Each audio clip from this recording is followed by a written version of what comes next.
마가복음 10장 17절부터입니다. 17절부터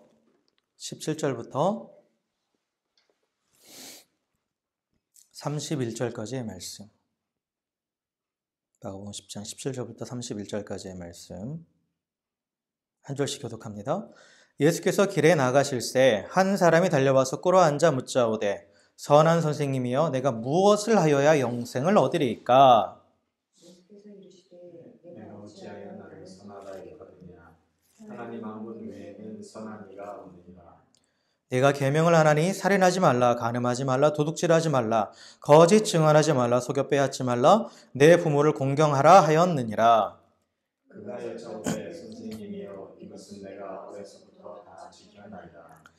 예수께서 그를 보시고 사랑하사 이르시되 네게 아직도 한 가지 부족한 것이 있으니 가서 네게 있는 것을 다 팔아 가난한 자들에게 주라. 그리하면 하늘에서 보화가 네게 있으리라. 그리고 와서 나를 따르라 하시니 그 사람은 재물이 많은 고로 이 말씀으로 인하여 슬픈 기색을 띠고 근심하며 가니라. 예수께서 둘러보시고 제자들에게 이르시되 재물이 있는 자는 하나님의 나라에 들어가기가 심히 어렵도다 하시니 제자들이 그 말씀에 놀라는지라. 예수께서 다시 대답하여 이르시되 얘들아 하나님의 나라에 들어가기가 얼마나 어려운지 낙타가 바늘기로 나가는 것이 부자가 하나님의 나라에 들어가는 것보다 쉬우니라 하시니 제자들이 매우 놀라서 말하되 그런즉 누가 구원을 얻을 수 있는가 하니 예수께서 그들을 보시며 이르시되 사람으로는 할 수 없으되 하나님으로는 그렇지 아니하니 하나님으로서는 다 하실 수 있느니라. 베드로가 여자와 이르되 보소서 우리가 모든 것을 버리고 주를 따랐나이다. 예수께서 이르시되 내가 진실로 너희에게 이르노니 나와 복음을 위하여 집이나 형제나 자매나 어머니나 아버지나 자식이나 전토를 벌인 자는 현세에 있어 집과 형제와 자매와 어머니와 자식과 전토를 100배나 박해를 경고를 받고 내세의 영생을 받지 못할 자가 없느니라. 함께 읽습니다. 그러나 먼저 된 자로서 나중되고 나중된 자로서 먼저 될 자가 많으니라. 아멘. 아멘. 할렐루야. 아멘. 예배 가운데 오신 여러분을 주의 이름으로 환영하고 축복합니다. 우리 옆에 계신 분들한테 이렇게 인사했으면 좋겠습니다.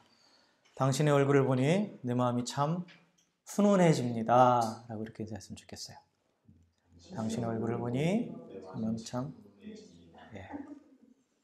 날이 좀 추워지고 있는데 서로 이렇게 난로 같은 존재가 됐으면 좋겠습니다. 서로 이렇게 훈훈하게 해주는 그러한 우리 모두가 되기를 소망합니다. 자, 우리 오늘 읽은 말씀은 예수님과 한 부자 청년과의 대화, 그리고 예수님과 제자들, 또 베드로와의 대화, 이렇게 크게 두 부분으로 나눠져 있죠. 두 부분으로 나눠져 있습니다. 그래서 먼저 앞부분에 보면 그 예수님 앞에 한 부자 청년이 달려와서 꿇어 엎드려서 예수님께 지금 질문을 하고 있는 거죠. 그러니까 이 표현 자체도 되게 중요한 표현이에요. 달려와서 꿇어 엎드렸다라는 거죠. 그만큼 이 한 사람은 이 다른 평행 본문들에 보면 마태복음에도 나오고 누가복음에도 나오는데 부자 청년이라고 돼 있어요. 부자 청년. 그러니까 한 부자 청년이 예수님께 달려 나왔다라는 거죠. 그만큼 급박한 마음, 갈급한 마음을 가지고 나왔다라는 거예요. 갈급한 마음을 가지고 예수님 앞에 꿇어 엎드려서 물어보는 거죠. 예수님을 스승으로 또 선생으로 인정하면서 그 앞에 물어보는 거예요. 그런데 그 질문이 뭐냐면 선한 선생님이여 내가 무엇을 하여야 영생을 얻으리까? 라고 이렇게 물어보죠. 내가 무엇을 하여야 영생을 얻으리까? 즉 내가 어떻게 하면 영생을 얻을 수 있습니까? 또 다른 말로 표현하면 어떻게 하면 내가 구원받을 수 있습니까? 어떻게 하면 내가 하나님의 나라에 들어갈 수 있습니까? 라는 이 질문이에요. 그러니까 구원에 대한 갈망이 있다라는 거죠. 이 사람은. 하나님의 나라를 인정하고 또한 그 나라를 들어가고 싶어하는 갈망이 있다라는 거죠. 영생을 누리고 싶은 갈망이 있다라는 거예요. 그래서 이 질문에 대해서 예수님께서 대답을 쭉 해주시는 거죠. 예수님이 대답을 해주셔요. 그런데 이 예수님의 이 대답 가운데에 이 청년을 향한, 이 부자 청년을 향한 예수님의 어떤 모습이 있어요. 그게 뭐냐면 21절에 보면 예수께서 그를 보시고 사랑하사 이르시되 라고 이렇게 표현되어 있죠. 그러니까 그 부자 청년을 보고 사랑하셨다라는 표현을 해요. 그러니까 사랑스럽게 말씀하셨다라는 거죠. 사랑스럽게. 예수님께서 사람들을 가르치실 때 물론 사랑의 마음을 품고 가르치시고 했지만 또한 어떤 사람들에게는 그 질문에 대해서 아주 신랄하게 비판하시고 특히 종교 지도자들을 이런 사람들한테는 아주 매섭게 또 그들을 비판하셨기도 하셨죠. 그런데 오늘 이 예수님의 이 부자 청년을 향한 태도는 사랑스럽게, 그를 되게 사랑스러워 하셨다라는 거예요. 예수님은 왜 이 사람을, 이 부자 청년을 사랑스럽게 바라보셨을까요? 그 이유는 바로 뭐냐면 이 대화의 내용을 봐도 그렇고 이 청년의 배경을 봐도 그렇고 이 청년은 사실 부족할 것이 없는 사람이에요. 일단은 부자예요. 그죠? 일단은 부자예요. 그리고 예수님과의 대화 내용 가운데 보면 어려서부터 율법을 알고 율법을 잘 준행했던, 잘 지켰던 사람이에요. 그러니까 종교적으로도 열심을 냈던 사람이에요. 그렇기 때문에 누가 봐도 세상적으로나 또 당시의 사람들의 기준으로 봤을 때 영적으로나 부족할 것이 없는 사람이에요. 그리고 스스로 자신의 삶을 만족하면서 또한 내가 구원받았다라고 내가 영생에 들어갈 수 있다라고 그렇게 확신할 수 있는 그런 사람이에요. 그런데 이 사람은 어떻게 합니까? 영생에 대한 갈망이 있었다라는 거예요. 갈망이 있었다라는 건 뭐예요?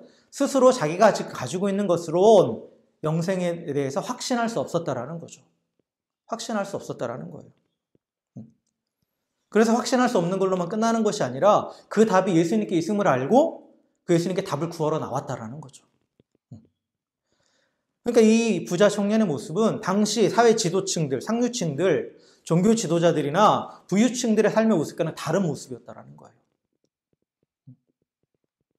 그래서 자신의 삶에 만족하며 사는 것이 아니라 정말 하나님의 나라를 갈망하면서 그 영생에 대한 갈망을 가지고 살았던 사람이기 때문에 예수님은 그를 보시면서 사랑스럽게 보셨다라고 얘기하시는 거죠. 그 모습을 보시면서. 그러면서 그에게 영생의 길을 가르쳐 주시죠. 부드러운 말씀을 하시는 거예요. 부드럽게 말씀하시는 거예요.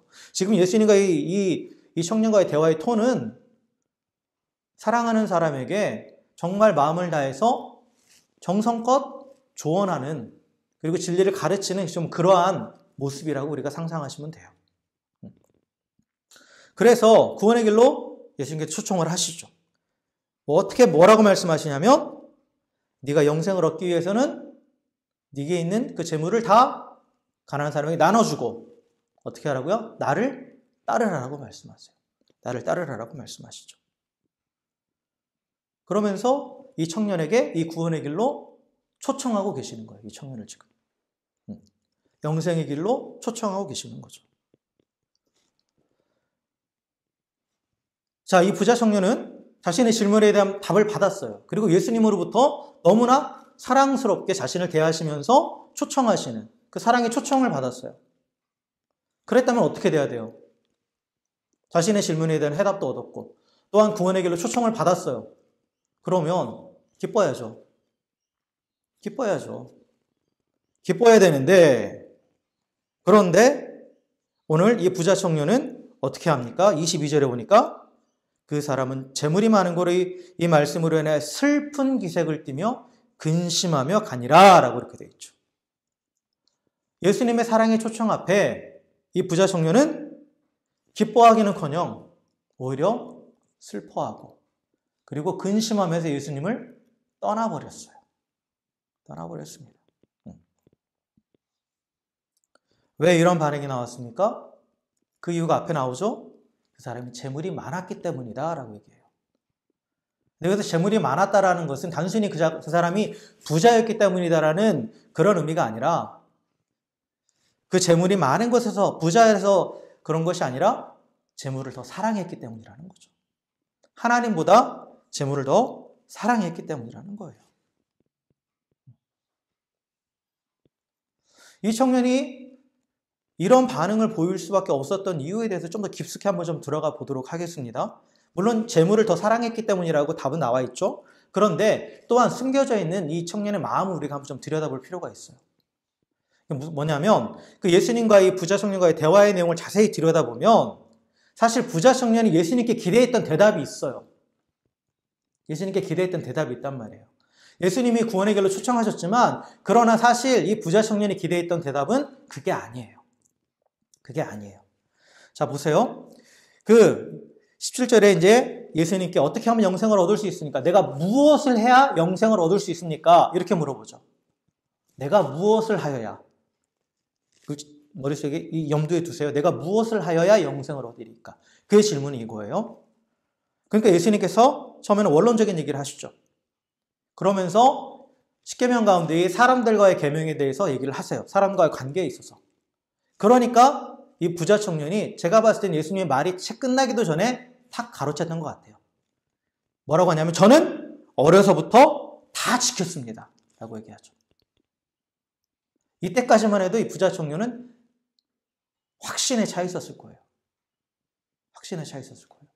예수님이 말씀하시는데 저건 나 어려서부터 다 지킨 거야. 라고 확신에 차 있었다는 거죠. 그랬다면 이 순간 이 부자 청년은 무슨 대답을 기대했을까요? 예수님으로부터. 이 다음에 뭐가 나와야 돼요? 그래? 다 지켰어? 그럼 넌 영생을 얻었어. 라고 말씀하셔야 되는 거잖아요. 그죠? 부자 청년이 이렇게 20절에서 내가 어려서부터 다 지켰다라고 말했을 때에는 그 안에는 은연중에 그래 나는 다 지켰으니까 나는 영생을 얻을 자격이 있어 라고 생각을 했겠죠. 그래서 예수님으로부터 기대했던 대답은 너는 영생에 들어갈 자격이 있어 라는 그런 확신을 주시길 원했던 거예요. 그걸 확인하고 싶었던 거죠, 사실. 확인하고 싶었던 거예요. 그런데 예수님의 대답은 그의 기대와는 아주 다른 거죠. 아주 다른 대답이에요.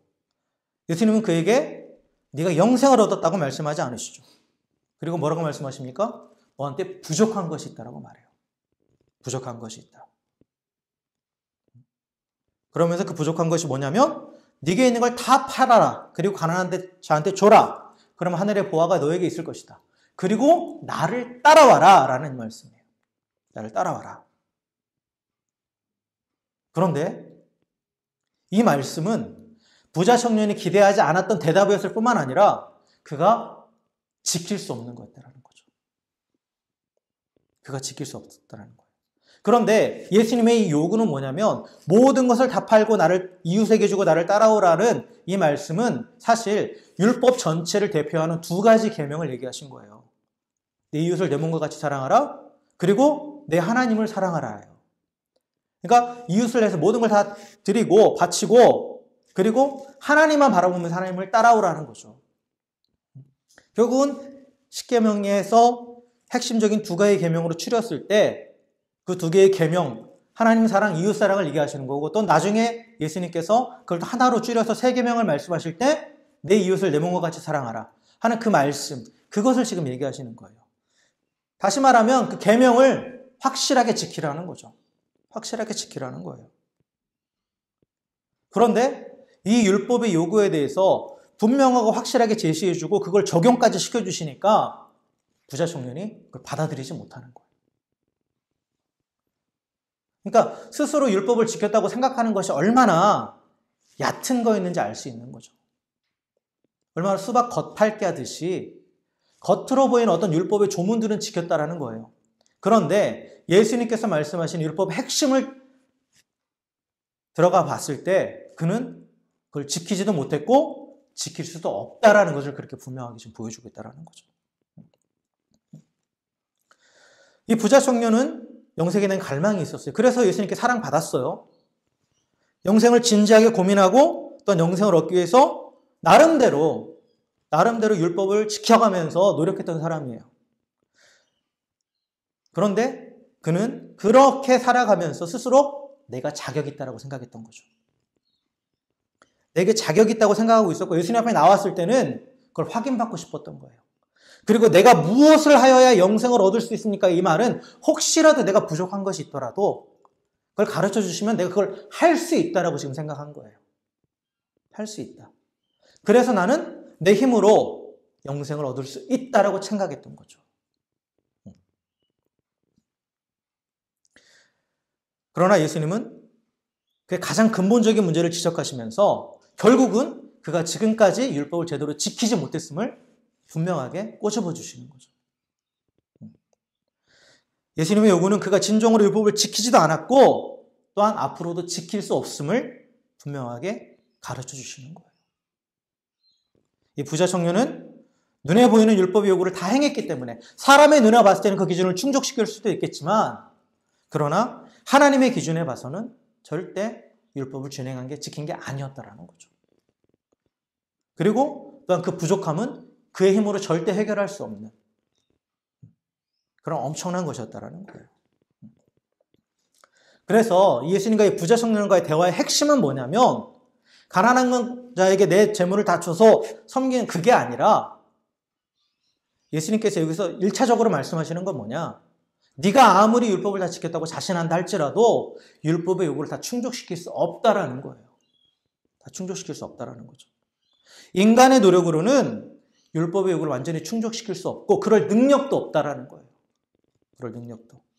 그래서 율법을 지켜서 구원을 받는 거라면 어느 누구도 구원받을 자격이 없다라는 것을 분명하게 말씀하고 있다라는 겁니다. 그래서 율법의 요구를 다 충족시키기 위해서 우리가 구원받기 위해서 율법의 요구를 충족시켜야 된다고 했을 때 그 율법의 요구를 다 지킨다라는 것은 수동적으로 뭘 하지 말라라는 것 지키는 것. 금지 명령 또한 기록되어 있는 율법의 문구 하나하나를 지키는 것을 넘어서서 그건 수동적으로 지키는 거예요. 근데 적극적으로 하라라는 것도 다 해야 되는 거고 또한 그 안에 숨겨져 있는 그 깊은 율법의 정신까지 다 지켜야 된다라는 거예요. 예수님께서 오셔서 그걸 분명하게 말씀하셨죠. 겉으로 보이는 것뿐만 아니라 마음과 생각까지 다 바뀌어야 되는 것을. 그게 진정으로 율법을 지키는 것임을 분명하게 말씀하셨어요. 그래서 이웃에게 해를 끼치지 않는 것에서 머무는 것이 아니라 이웃을 위해서 모든 것을 희생하며 헌신하는 것. 몸과 마음과 뜻과 정성과 모든 것을 다해서 이웃을 내 몸과 같이 사랑하는 것이 진정으로 율법을 지키는 것이고 또한 그것이 하나님을 전심으로 사랑하는 것을 증명하는 것이라는 것. 그것에 대해서 지금 말씀하고 있다는 거예요. 그런데 인간의 힘으로는 그게 절대 불가능하다는 거죠. 절대 불가능하다는 거예요. 그래서 구원에 있어서 인간은 전적으로 무능하다라는 것을 말씀하시는 거예요. 할 수 없다라는 거예요. 스스로의 힘으로는.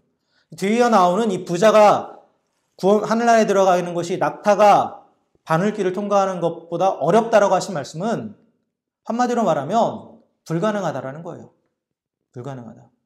뭐 바늘길가 뭐 어떤 문을 의미한다 뭐 여러 가지 의미가 있지만 여기서 중요한 핵심은 낙타가 바늘길을 통과하는 것이 불가능한 것처럼 스스로의 힘으로 자신을 구원하는 것이 불가능하고 그러나 누구는 하실 수 있다?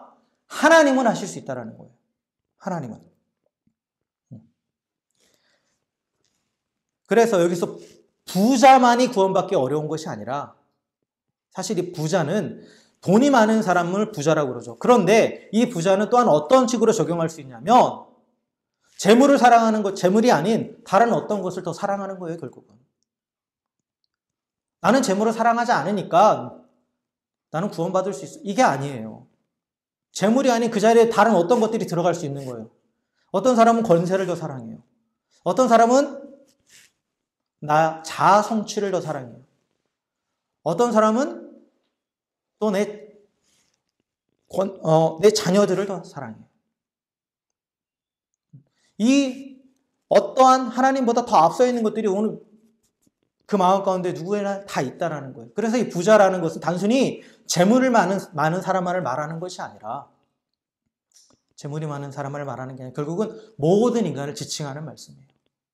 모든 인간은 스스로의 힘으로 절대 자신을 구원할 수 없다라는 것. 그것을 강조하고 있다라는 거죠. 그러면서 예수님께서 뭐라고 말씀하시냐면 사람으로는 할 수 없을 때 27절에 하나님으로는 그렇지 아니하니 하나님으로서는 다 하실 수 있다라는 거죠. 인간 스스로의 힘으로는 하나님의 나라에 들어갈 수 없고 영생을 얻을 수 없고 구원을 받을 수 없지만 스스로 율법을 지킨다고 생각해도 그건 절대 안 되는 거지만 하나님은 하실 수 있다라는 거예요. 하나님. 그래서 예수님과의 부자 청년과의 말씀 가운데 중요한 건 뭐냐? 하나님이 하신다라는 거예요. 구원은 하나님이 하신다라는 거죠. 구원은 철저한 하나님의 사역이라는 거예요. 우리 편에서는 그 개입할 수 있는 게 아무것도 없다라는 거죠. 인간 편에서는. 하나님이 우리 인간의 구원을 계획하셨고, 그리고 그 인간의 구원을 이루기 위해서 그 모든 것들을 실제적으로 실행하셨고, 그리고 지금도 그 구원을 적용하고 계시는 거예요. 성부 하나님이 계획하시고, 성자 하나님이 실행하시고, 성령 하나님이 그것을 오늘날 우리 가운데 적용하시는. 그래서 그 모든 것들이 다 하나님의 역사 가운데 있다는 거죠. 우리가 무엇을 해서 구원받는 것이 결코 아니라는 거예요. 제가 염두에 두라는 질문이 있었죠. 그게 뭐예요? 내가 무엇을 하여야 영생을 얻으리까? 예수님의 대답은 무엇을 해도 영생을 얻지 못한다라는 거예요. 내가 무엇을 해서 영생을 얻는 게 아니라는 거죠. 하나님의 은혜와 능력이 없이는 어느 누구도 구원을 받을 수 없다라는 거예요. 그래서 하나님께서는 우리 인류를 위한, 인간을 위한 구원을 이미 완성시켜 놓으셨어요. 예수 그리스도의 십자가를 통해서. 그런데 그 구원이 나의 것이 되는 것은 내가 무엇을 하느냐가 아니라 내가 무엇이 되느냐예요. 내가 무엇이 되느냐는 결국 내가 하나님과 어떤 관계 가운데 있느냐예요. 어떠한 관계 가운데 있을 때 우리가 그 구원을 나의 것으로 취할 수 있다는 거죠. 그래서 예수님께서 이 부자 청년에게 하신 말씀의 핵심은 뭐냐? 가난한 자에게 재물을 나눠주라. 물론 이것도 중요해요. 그러나 그 말씀은 그 뒤에 나오는 나를 따르라라는 그 말씀을 하시기 위해서 하신 거예요. 즉 나를 따르라. 재산을 나눠주는 것이 아니라 예수님을 따라가는 것이 영생에 이르는 핵심이라는 거예요. 재산을 나눠줬다고 해서 영생에 이르는 게 아니에요. 중요한 것은 예수님을 따라가는 거라는 거죠. 영생을 얻기 위해서는 예수님과 관계를 맺으면서 예수님을 따라가야 된다고 분명하게 말씀하시는 거예요. 요한복음 14장 6절에서 예수님 이렇게 말씀하시죠. 내가 곧 길이요 진리요 생명이시니 나로 말미암지 않고는 아버지께로 올 자가 없느니라 라고 말씀하셨어요. 예수님만이 유일한 영생의 길이에요. 예수님만이 유일한 구원의 길이에요. 예수님만이 하나님의 나라에 들어가는 유일한 문이 되신다고 분명히 성경은 말씀하고 있어요. 그래서 이 부자 청년에게 네가 영생을 얻기 원하느냐? 그러면 나를 따라와라 해요. 나를 따라와라. 그런데 나를 따르기 위해서 해야 될 게 있다라는 거죠. 예수님을 따르기 위해서는 네가 스스로 가장 귀하게 여기는 것, 가장 가치 있다고 여기는 것, 그 모든 것들을 다 포기할 수 있어야 된다 해요. 그러면서 나를 따르는 것에 가장 큰 가치를 두라는 거죠. 그래서 구원은 내가 무엇을 함으로써가 아니라 예수님을 따라가는 관계, 즉 예수님의 제자가 되었을 때 우리는 구원을 받는 거예요. 저절로 예수님을 따라서 하나님의 나라에 들어가는 거죠. 따라갈 때 내가 무엇을 해서가 아니라 그걸 분명하게 말씀하고 있다는 거죠. 그래서 예수님을 따른다는 것은 예수님의 내가 붙잡고 있던 모든 것을 다 포기하는 거예요. 다 붙잡고 갈 수는 없다라는 거죠. 다 붙잡고 갈 수는 없다라는 거예요. 이 부자 청년은 재물이 하나님이었어요. 재물이 자신의 구원을 위한 어떠한 하나의 도구이자 또한 목적이었다라는 거죠. 그리고 재물 자체가 자신의 구원이라고도 생각했다라는 거예요. 근데 그 모든 것을 다 포기해야 된다라는 거죠. 하나님보다 더 사랑했던 모든 것, 마치 그것이 하나님인 것처럼 구원인 것처럼 착각하고 있던 모든 것을 다 내려놓아야 진정한 구원의 길 되시는 예수님의 손을 붙잡고 따라갈 수 있다는 거예요. 그 관계 안으로 들어갈 수 있다는 거예요. 돈, 명예, 사람, 권력, 자녀, 부모 이 모든 것들까지 다 버릴 수 있어야 된다고 말씀하시죠. 우선순위를 말씀하시는 거예요. 문자적으로 다 버리라는 게 아니라 물론 하나님께서 그걸 다 버리라고 요구하실 때 분명히 있어요. 그건 우리에게 하나님이 테스트하실 때라는 거죠. 그런데 핵심은 뭐냐? 최고의 가치, 최고의 우선순위를 무엇에 두고 있느냐라는 거죠. 하나님과의 관계에 두고 있느냐? 아니면 다른 것들, 그것에 두고 있느냐예요.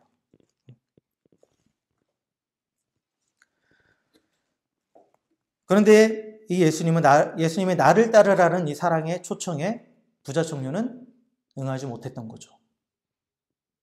왜요? 재물을 더 사랑했기 때문이에요.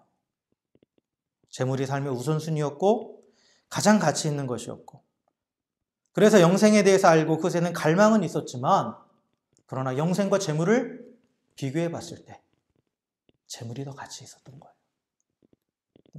그래서 그것을 결코 포기할 수 없었어요. 하나님보다 재물을 더 사랑했고 영생보다 재물이 더 값진 그에게 우상이었던 거죠. 우상. 그래서 나를 따르라는 그 예수님의 초청에 슬퍼하고 그는 근심하며 돌아갔던 거라는 거죠. 자신이 무엇을 해서 구원을 얻을 수 있다고 착각하는 사람은 구원과는 별개로 또 다른 어떠한 것을 자신의 우상으로 만들어놔요. 그러면서 그 우상을 섬기면서 또 동시에 자신의 어떤 노력으로 영생을 얻을 수 있다고 착각하는 거죠. 그러면서 내게 자격이 있다고 생각하는 거예요. 그리고 얼마든지 나의 행위로 그 자격을 갖출 수 있다고 그렇게 생각하는 거죠. 그게 바로 오늘 부자 청년의 마음 가운데 숨겨져 있던 생각이에요. 여러분 분명히 아셔야 됩니다. 그 어느 누구도 구원받을 자격은 없습니다. 구원은 절대 우리의 행위에서 나지 않아요. 그리고 구원과 영생은 무엇을 하느냐가 아니라 무엇이 되느냐에 달려있다는 거죠. 모든 우상을 버리고 길이요 진리요 생명 되신 예수님을 따를 때, 즉 주님을 따라가는 그분의 제자가 될 때만 영생을, 구원을 누리게 된다는 거예요. 그래서 우리가 그분을 따라가는데 방해되는 것들, 그 모든 것들 우리는 과감하게 제거해야 됩니다. 마음이 나뉘어서는 제대로 따라갈 수가 없어요. 양다리는 절대 걸칠 수 없어요. 왜요? 점점점 벌어지게 돼 있거든요. 그러다 보면 가랭이가 찢어지는 거예요. 이것도 저것도 아닌 상태가 돼버리는 거죠.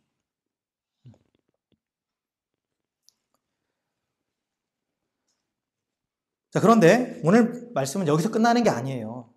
사실 우리에게 더 중요한 포인트를 또 주시는 게 있어요. 또 중요한 교훈이 또 하나 담겨 있어요. 구원에 관한 또 중요한 진리가 하나 담겨 있는데 그게 뭐냐면 뒤이어 나오는 예수님과 베드로와의 대화예요. 사실 우리가 부자 청년처럼 나를 따르라고 했을 때 슬퍼하거나 포기하지 않고 우리는 그렇습니다 하고 포기하고 따라갈 수 있어요. 사실 우리 대부분의 사람들은 나는 그걸 다 포기하고 예수님을 따랐다라고 생각을 하죠. 지금 그 길을 따라가고 있다라고 생각을 해요. 나는 그리고 예수님의 제자라고. 실제로도 예수님의 제자예요. 그렇게 따라가는. 그런데 예수님은 단순히 예수님을 따라가는 것에서 그치는 것이 아니라 그 마음 가운데 숨겨진 동기가 무엇이냐까지 지금 말씀하고 계세요. 온전히 예수님을 따른다라는 것은 그 마음에 숨겨진 동기까지도 온전해야 된다는 거죠. 온전해야 된다는 거예요. 근데 우리는 그것을 간과하기 쉬워요. 오늘 이 베드로의 대화의 내용을 보시면 베드로가 쭉 얘기하죠. 그 예수님께서 이제 나를 따르기 위해서 뭘 버리고 한 자들은 하늘의 상이 있고 또 이 땅에서도 축복을 받을 것이다. 다만 박해를 겸하여 받을 것이다. 라고 그렇게 얘기하시는데 근데 그 이전에 베드로가 뭐라고 말하냐면 28절에 보니까 베드로가 여짜오 이르되 보소서 우리가 모든 것을 버리고 주를 따랐나이다 이렇게 말하죠. 우리가 모든 것을 버리고 예수님을 따라왔다라는 거예요. 그죠? 그러면서 또 자신들이 버린 것들에 대해서 얘기를 해요. 나중에 보면. 다른 본문들을 보면. 실제로 예수님의 제자들은 예수님의 부르심 앞에 자신의 모든 것을 버리고 따라왔던 자들이에요. 그죠? 그건 우리가 인정해요. 그렇기 때문에 어떻게 보면 이 부자 청년과는 완전히 대조가 되는 거죠. 제자들은 예수님 부르심 앞에 즉시 일어나서 모든 걸 버리고 따라왔어요. 그죠?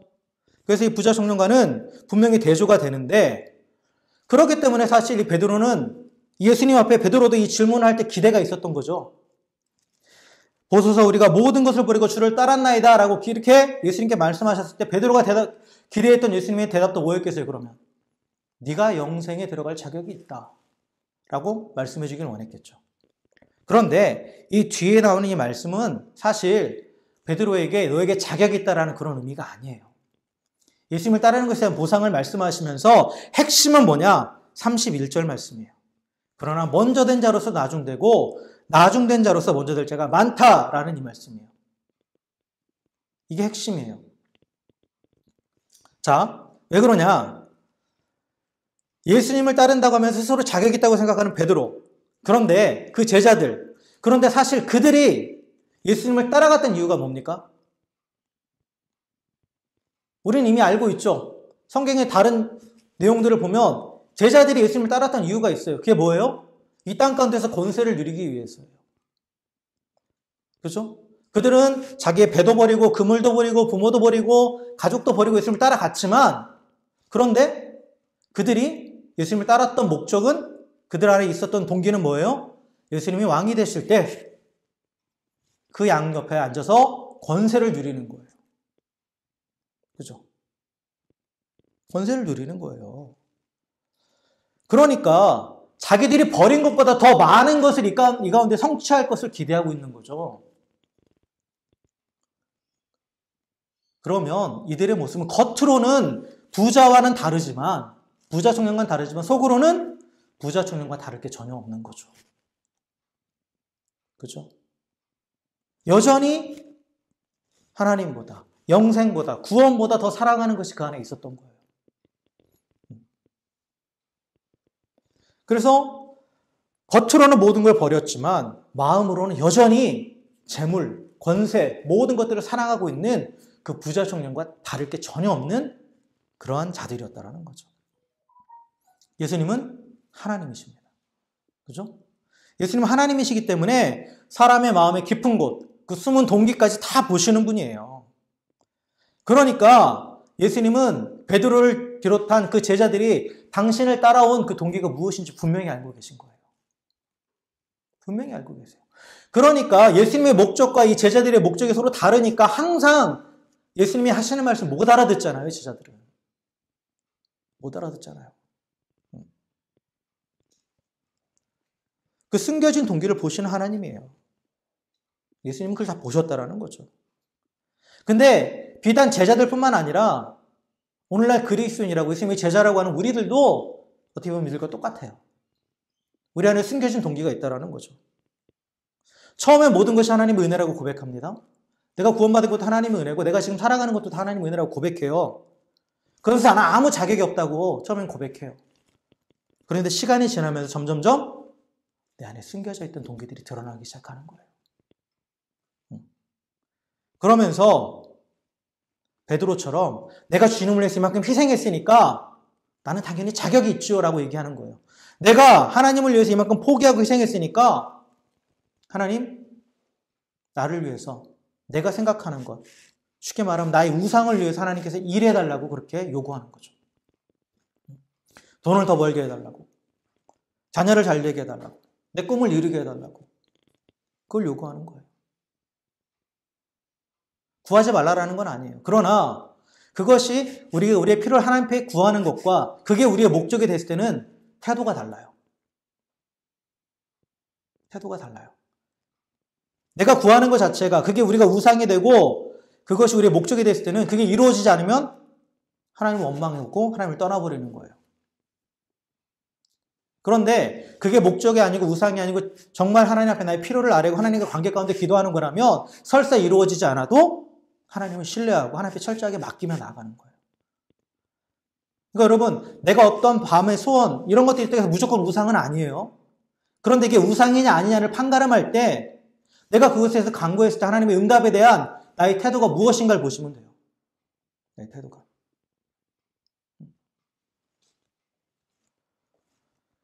그래서 그것들이 우상이 되어버리고 그 숨겨진 동기가 목적이 되어버리면 하나님을 그저 나의 우상을 위한 도구, 제가 많이 말씀드리죠. 램프의 진이 도깨비 방망이로밖에 여기지 않는 거예요. 그러면서 점점 본질과 멀어지는 거죠. 그래서 예수님께서 29절에 진정한 포기의 동기가 무엇인가? 진정한 제자됨의 동기가 무엇인가에 대해서 말씀하세요. 29절 보시면 내가 진실로 너에게 이르노니 나와 복음을 위하여 집이나 형제나 자매나 어머니나 아버지나 자식이나 전토를 벌인 자라는 쭉 나오죠. 동기가 뭐라고요? 나와 복음을 위하여. 예수님과 복음을 위하여 모든 것들을 포기한 자가 영생을 누리고 이 땅 가운데서도 복을 누린다는 거예요. 물론 고통과 함께 받는 거죠. 박해와 함께. 전제 조건이 중요해요. 동기가 중요하다는 거죠. 나와 복음을 위하여. 예수님과 하나님의 나라를 위하여. 즉 나의 초점, 내가 예수님을 따라가는 목적 자체가 순전히 하나님의 나라, 영생, 거기서 초점이 주어져 있지 않는 한 그것은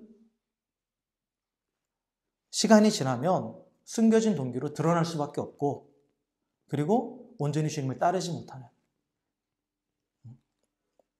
그래서 하나님이 약속하신 영생에 들어가지 못하는 그런 일이 생길 수도 있다는 거예요. 그래서 예수님께서 마지막에 먼저 된 자로서 나중되고 나중된 자로서 먼저 될 자가 많다. 이 말씀을 하시는 거예요. 여러분 숨겨진 동기는 다른 말로 아까 계속 그렇게 제가 번역에 사용했지만 목적이에요. 목적입니다. 내가 예수님을 따르는 그 목적은 결국은 내가 바라보고 지향하는 표대예요. 그죠? 목적지예요. 목적지가 잘못된 사람은 아무리 먼저 출발했더라도 온전한 목적지에 도달할 수 없는 거예요. 내가 아무리 먼저 신앙생활을 했고 내가 아무리 제자의 길을 들어섰다 할지라도 예수님과 복음, 그것이 목적이 아닌 다른 것이 목적이 되어 있다면 우리는 잘못된 길을 가고 있는 거예요. 그래서 먼저 된 자가 나중될 자가 많다라는 거죠.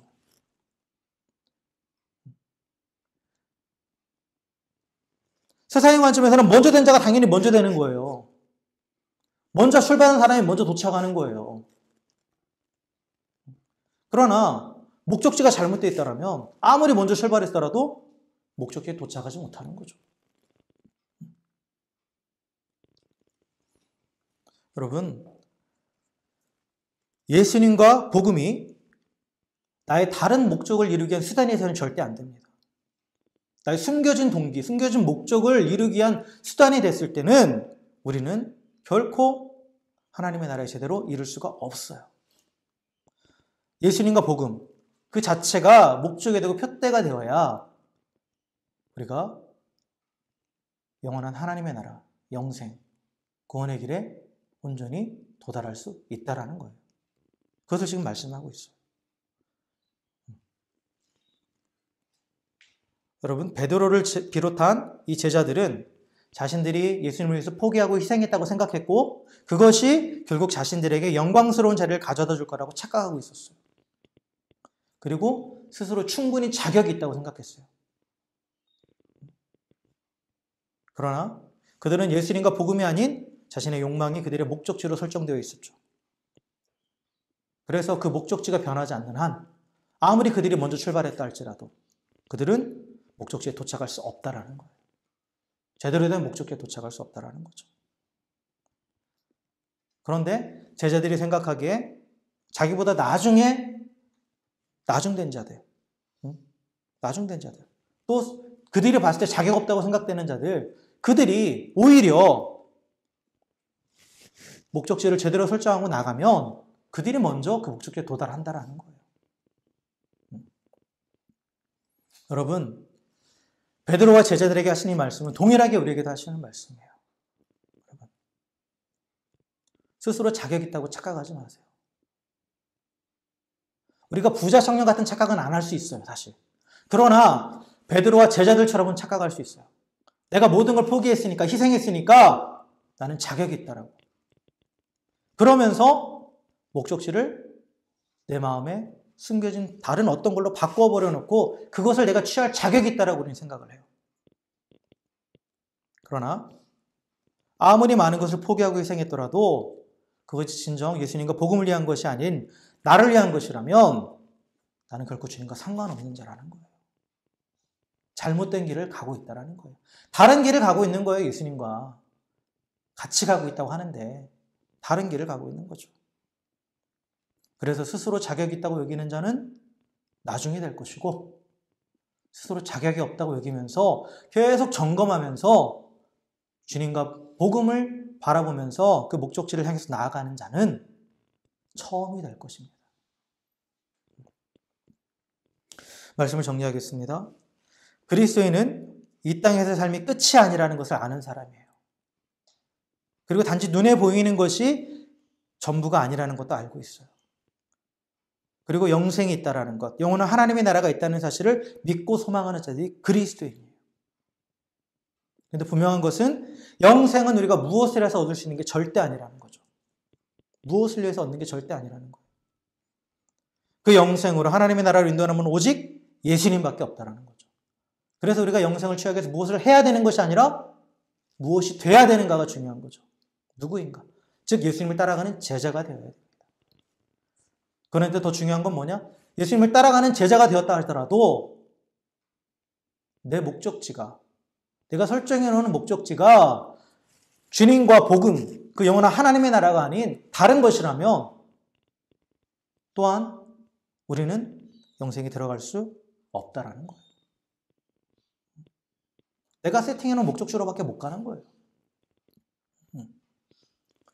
그래서 진정 예수님을 따라가는 자는 이 땅의 것에 가치를 두는 것이 아니라 내가 포기한 것보다 더 많은 것을 이 땅에서 누리기 위해서 그것을 목적지로 설정해 놓는 것이 아니라 영원한 하나님의 나라를 소망하며 끊임없이 오히려 이 땅 가운데서는 포기하고 희생하고 때로는 고난을 당하고 박해를 당하더라도 영원한 하나님의 나라를 소망하면서 흔들리지 않고 그 길을 걸어가는 자예요.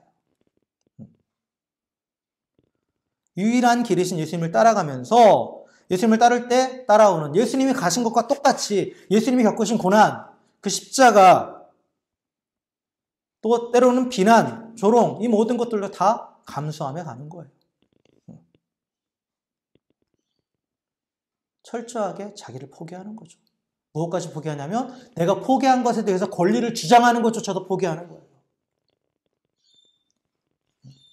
그런 철저한 포기가 진정한 십자가의 길이고 그렇게 예수님을 따라서 또한 주와 복음을 위해서 모든 것을 포기하며 따라가는 자만이 영원한 하나님의 나라를 장차 유업으로 받게 될 것이고 또한 이 땅 가운데서도 하나님과 함께하는 하나님의 나라의 축복을 누리게 될 줄 믿습니다.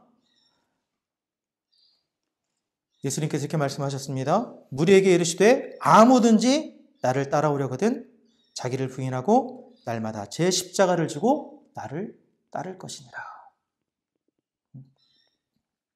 내 숨겨진 목적지, 예수님을 향해서 뭔가를 이루려 하는 것이 아니라 주와 복음을 위해서 기꺼이 십자가를 지고 날마다 주님을 따라가는 진정한 제자가 되기를 주의 이름으로 축원합니다. 그래서 주님이 약속하신 영원한 하나님의 나라에 도달하고 또 이 땅 가운데서도 하나님께서 약속하신 하나님의 나라의 축복을 누리며 살아가는 저 여러분 되기를 다시 한번 주의 이름으로 간절히 축원합니다. 기도하겠습니다.